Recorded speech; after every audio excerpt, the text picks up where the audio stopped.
Wyoming Territory, 1876. The wind carried dust and silence across the dry hills outside of Laramie when Thomas Lantry rode through the cracked wooden gates of the cattle auction yard, his boots hitting dirt like thunder. He had come to buy livestock. He left with a woman, not just any woman. The widow Dalton. "Fool's lost his mind," someone muttered near the pens. "Taking on a woman with nothing but 2 half-starved kids and a burned-out claim," another said, low and cruel. Thomas heard every word. He just kept walking. The widow stood by the edge of the auction crowd, pale in the sun, her dress worn thin and patched at the elbows. Her hair, dark as river stone, was pinned back carelessly. She held her son's hand, a boy of maybe 8, while her daughter, no more than 6, clung to her skirts. They looked like they had not eaten well in weeks. Thomas had seen men fight off a bear with less desperation in their eyes than what he saw in hers. "You are not bidding?" he asked. She looked up, startled. "No, sir. I just came to see if anyone was needing help with their herd." "I can clean, cook. I know who you are," her jaw set. "Then you know I have nothing." "I know that is not true," Thomas said simply. She narrowed her eyes.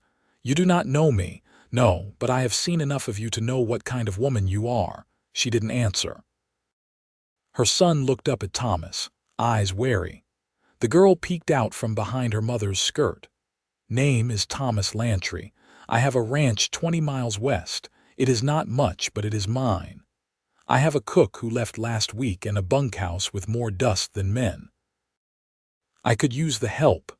"You mean to hire me?" "No," he said. "I mean to marry you." The silence that followed was loud enough to drown the cattle calls. Even the auctioneer paused. She blinked. "I beg your pardon, I said what I meant." Someone behind them laughed. "He's cracked, that one." Another voice, sharper. "That widow's got less than the stray dogs in town." Thomas turned slightly.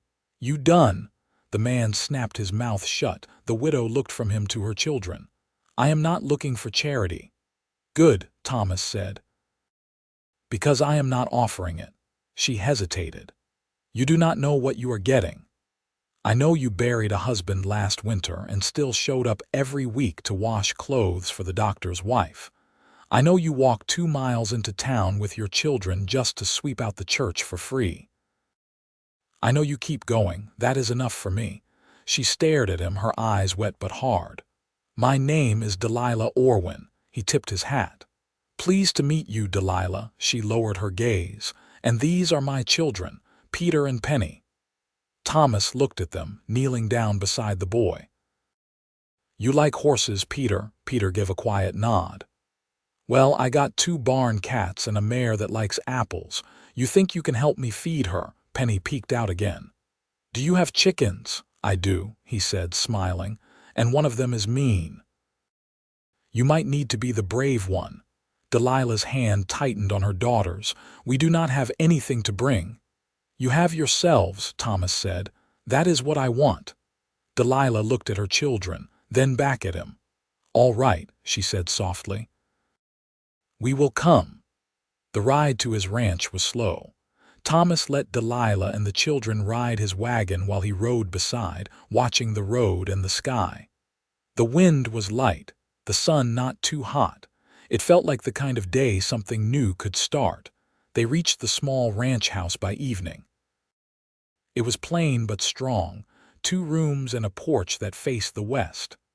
The barn stood a short walk beyond, with a corral and a chicken coop nearby. It was not much, but it was clean, and it was his. Delilah stepped down first. "This is yours," Thomas nodded. "Ours now, if you want it to be." She glanced at the porch. "I do not need a man to save me." "I am not here to save you," he said. "Just to stand beside you." She looked at him for a long moment. Then she smiled, not wide but real. Penny ran to the porch, laughing when one of the cats darted out. Peter followed, more cautious but with a grin breaking across his face. Delilah looked after them, then at Thomas. "You meant what you said back there?" she asked. "Yes." Even if all I have is a past and two hungry children, he stepped closer. You have strength, you have heart. That is more than a lot of people ever bring. She looked down, then back up. You do not know how much I needed to hear that. I think I do. She reached for his hand. He took it gently. I do not know how to be someone's wife again, she admitted. Then we will learn together. She smiled again, and this time it reached her eyes. That night, she sat on the porch with a blanket around her shoulders while the children slept inside. Thomas brought her a mug of warm cider and sat beside her. The stars were sharp above them, the kind that only shine in wide, quiet places. Delilah spoke first. Everyone laughed when you chose me. I did not hear them. You did, he smiled. Maybe. But I saw something they did not. She looked over. What? He turned toward her fully. I saw you. She looked down at her hands, then back up. Thank you for seeing me. He reached out and brushed a strand of hair from her cheek. You are not alone anymore, Delilah. She leaned into his touch, eyes shining not with tears, but something warmer. Neither are you, Thomas. And for the first time in a long time, neither of them felt empty. The pump groaned once before giving up water. Delilah worked it steadily. Sleeves rolled past her elbows, the morning light catching in the fine sweat along her brow. The air was sharp, not yet warm, and the grass beyond the barn held to its frost. Penny crouched nearby, coaxing a hen from under the porch with a crust of bread, while Peter trailed Thomas through the corral, both of them quiet, watching the black mare test the fence line. You'll want to boil that first, Thomas said behind her. Delilah turned slightly, water sloshing into the tin pail at her feet. I know. I've done for myself a long while. I didn't mean it like that. She studied him, the way he stood with his thumb hooked in his belt, hat tilted just enough to shade his eyes. You think I don't know how to run a place? No, I think you've had to run too many things alone. He moved to pick up the pail, but she raised a hand. I'll carry it, she said. Your shoulder's still stiff. He hesitated, then stepped back. All right. The wood steps creaked under her boots as she made her way back toward the kitchen door. Inside, the hearth glowed low. The kettle Thomas had left earlier still sat warm near the coals. She added the water, fed the fire, and opened the window a crack to let out the smoke. Thomas leaned against the door frame, arms folded. Peter asked if he could help break the filly. Delilah didn't look up from the stove. She's too young for his hand. He knows, Thomas said, but he said he'd fetch water and clean tack if it meant being near her. She paused. He's not said much since his father passed. I don't push him. I know, she said quietly.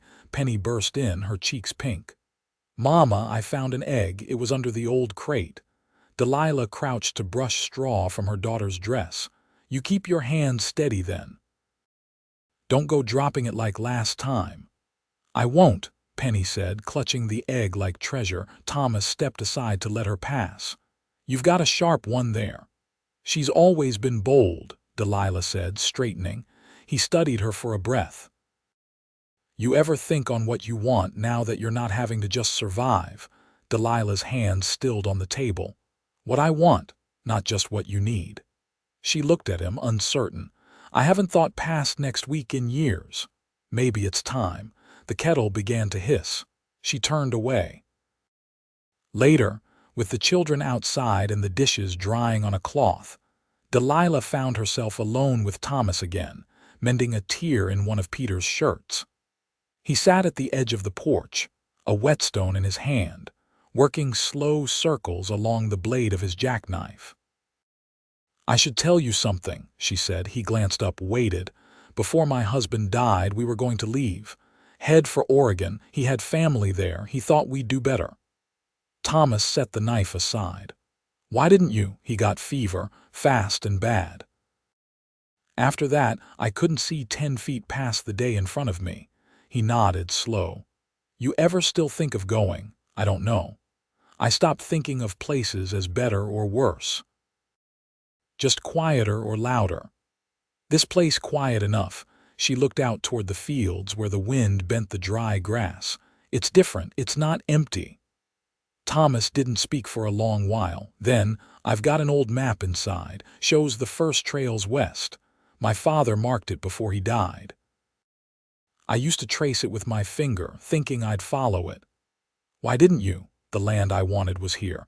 I just hadn't found all of it yet. She set the shirt in her lap, needle still threaded. You mean the ranch? He met her eyes. I mean what's on it now. Delilah looked away, but a color touched her cheeks that hadn't been there before. She didn't answer, but she didn't need to. The sun slipped behind the hills slow and steady, and they sat there, him with the whetstone, her with the mending quiet but not alone. The wind shifted east overnight, bringing the clean scent of pine from the hills.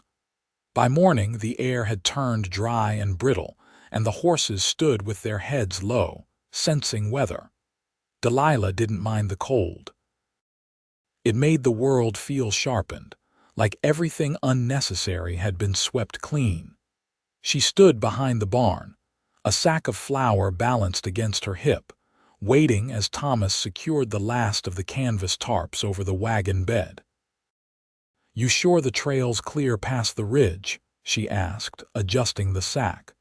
Last freeze left some of the gullies near impassable. I checked it yesterday, he said. There's a fallen spruce, but we can get around it easy enough. Delilah passed him the sack. I can ride up with you if you'd rather not wait on the wagon. Thomas tied it down, then brushed his gloves clean. You don't need to ride all the way to town just for hinges and lamp oil. I want to, she said plainly. The roof still weeps when it rains. I want to see what Bennett's store has in the way of pitch. He didn't argue. Instead, he walked around to the mare's bridle, checking the bit. Then we'll leave before noon. Peter can stay and keep watch with old Weller. Delilah looked toward the porch where Peter sat with a whittling stick. Weller's old hound curled at his feet. He'll like that. Makes him feel trusted. Thomas glanced at her, a quiet thought behind his eyes. He's earned it. The ride into town was longer than usual. The trail was hard-packed and rutted from wagons that had passed through during the last cattle drive. Delilah rode the mule, reins loose in her hands. She didn't speak much. Neither did Thomas, but there was no strain in the silence. The general store was dim and crowded. Barrels of nails, bolts of calico, and crates of dried apples left little room to walk. Delilah slipped past a pair of ranch hands arguing over tobacco prices and made for the back wall. Bennett's wife, a woman with a sharp nose and hands always moving, looked up as Delilah approached. "Well, look at you," she said, not unkindly. "Didn't expect to see you riding in with the Lantry wagon." Delilah's tone was steady. "We needed supplies." "You all settled in out there then?" Thomas stepped up behind her. "We are." The woman's eyes flicked between them. "Well, I suppose that'll answer the talk going around." Delilah didn't blink. "Let them talk." Bennett's wife gave a short shrug. "Talk's cheap out here." "It's the work that shows." Delilah set a list on the counter. "Then I suppose I'll let the work speak." They left the store with more than they'd planned: a second-hand kettle, a packet of seeds Delilah hadn't expected to find, and a small tin of peppermint candy pressed into Penny's hand by Bennett himself, who claimed he overstocked at Christmas time. As they loaded the last of it, Thomas said quietly, "You handled her with more grace than I would have." "She didn't mean harm," Delilah said. "She's just used to me being alone." He handed her the reins. "You're not anymore." That night, they sat at the table sorting through the seed packets by candlelight. Penny leaned against Delilah's side, half asleep, while Peter carved notches into a scrap of wood, marking the days until spring planting. Thomas set the last packet down: string beans, brittle and yellowed but still good. "Come thaw, we'll need to fence the south end. Soil's better there." Delilah nodded. We could put the kitchen herbs closer to the house. Easier to reach in the rain. He looked at her, then reached across the table and covered her hand with his. You planning to stay that long? She didn't pull away. Longer. His fingers tightened gently. Good. Penny shifted in her lap and Delilah gathered her daughter close, tucking a stray curl behind her ear. The fire in the hearth had burned low, but the room felt warm. Outside, the wind quieted. Inside, there was nothing left unsettled. The lantern flame flickered low as Delilah stitched the last hem of a curtain she'd salvaged from an old flour sack. Spring had not yet touched the land, but the air no longer bit so sharply in the mornings. Outside the window, the moon hung pale and weightless above the barn, and the hush of the ranch at night settled deep in her bones. Thomas stepped inside, brushing hay dust from his sleeves. He paused when he saw the curtain draped across her lap. You made that. Delilah tied off the thread. It's nothing fine, but it'll keep the light out come summer. He leaned against the doorframe, quiet a moment. My mother used to sew like that, said a house didn't feel like one without something made by hand. She sounds like she belonged to the land. She did, he said. She never liked town much. Always said she could breathe better with open sky. Delilah folded the curtain, smoothing the corners. My mother died when I was young. I don't remember her voice, but I remember her hands. She used to run them over the soil before planting. Said she was listening. Thomas eased onto the bench beside the stove, careful not to wake Penny, who'd fallen asleep with a book still open across her knees. What are you listening for? Delilah considered. I think I'm still learning that. He watched her for a moment, then nodded toward the curtain. You ever think about what else you'd make if you had more time? I used to want to sew quilts, she said, not the kind for beds. The kind you hang up with patterns that tell stories. What story would you start with? She looked out the window. This one maybe, a woman and her children and the man who saw them plain. Thomas's voice was low, and stayed. Delilah met his gaze. Yes. He stood then, slow and aching from the day's labor, and crossed to her. She didn't move as he knelt to take her hand, rough calluses meeting the soft ridge of her palm. I haven't asked you proper, he said. She tilted her head. Asked what? He looked up at her steady. To be my wife. Not just in name for the county ledger, but as mine in every way that matters. Delilah's voice was quiet. We've already built something. We have, he said. But I want to build the rest with you, knowing it's yours too. She touched his cheek, her hand firm and certain. Yes, Thomas. I want that. Behind them, the fire gave a soft pop, and Penny stirred, mumbling something in her sleep before settling again. Delilah reached to lift her gently, cradling her daughter as she stood. Thomas held open the door to the bedroom, and Delilah passed through, the girl warm against her chest. She laid Penny down, pulled the quilt over her, and brushed her hair from her brow. When she turned, Thomas was waiting in the doorway. He didn't speak, only offered his hand. She took it. They walked back to the hearth together, no need for words. The ranch house was old, the walls uneven in places, the floorboards creaking in the corners. But it held warmth now, not just from the fire but from the life winding itself, slow and certain, between their hands.